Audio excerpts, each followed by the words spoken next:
চম্পা সরে দাঁড়াও, এগুলো সব ফেলে দেবো। জ্ঞান বুদ্ধি নাই, কই ফেলাইলা? ডাস্টবিনে ফালালে জায়গা হবে না। তাহলে এগুলো আমি নিয়ে যাই। হ্যাঁ, এগুলো নিয়ে তুমি কি করবা? এগুলো তো সব নষ্ট হয়ে যাচ্ছে।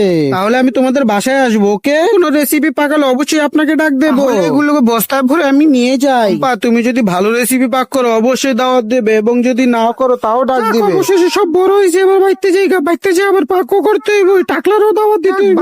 সে টাকলার লেগা খাওয়ান পাইছি, অনেক জায়গাতেই দিমু ব্যবহার করতে হইব, তো পাকানোর লেগে বেশি ঝামেলা লওয়া লাগবে না, হালকার উপরে পাকা। আর গাইস, তোমরা যারা যারা এই রেসিপিটি শিখতে চাও তারা এই ভিডিওটার মাধ্যমে শিখে নাও। হাড্ডিগুলো ভালো করে কেটে নেব এবং ধুয়ে নিয়েছি প্রথমে। আমাদের কাটা শেষ এবং এগুলোকে গরম পানিতে দিয়ে দেবো। এখন এর ভিতরে ময় মশলা দিয়ে দেবো, কাঁচা লঙ্কা আর এক ধরনের জিনিসপাতি দিয়ে দিলেই হয়ে যাবে। এর ভিতরে কেওড়া জলের পানি দিয়ে দেবো ভেঙে, ভালো করে যাতে মিশে যায় এরকম ভাবে এগুলো ময় মশলা দিয়ে হয়ে গেলে তারপরে সিদ্ধ হয়ে যাবে। সিদ্ধ হলে সবগুলো বের করে নেব, তারপরে প্রসেসিং দেখো।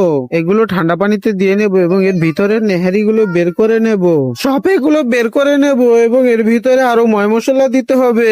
দুধ আর ডিম দেব এবং নেড়ে নেব, সম্পূর্ণ মিক্স করে নেব এবং মিষ্টি কুমড়া যতগুলো আছে সব কেটে নেব। এর ভিতর থেকে মশলা সব বের করে নেব, তার ভিতরে সেই মশলাগুলো ঢেলে দেব, তারপরে এগুলো গরম পানিতে দিয়ে দেব সিদ্ধ হওয়ার জন্য।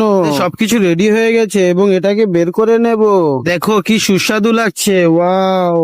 এগুলো আমরা চামিচ দিয়েও খেতে পারবো, আবার এগুলো ইচ্ছা করলে আমরা মিষ্টি কুমড়ো একেবারেই খেয়ে ফেলতে পারবো। চম্পা, তুই না বললি আমাকে ডাক দিবি, আমাকে ডাক না দিয়েই খাওয়া শুরু করে দিয়েছিস। আমাকেও একটা দে, আমিও একটা নিয়ে খেয়ে ফেলি।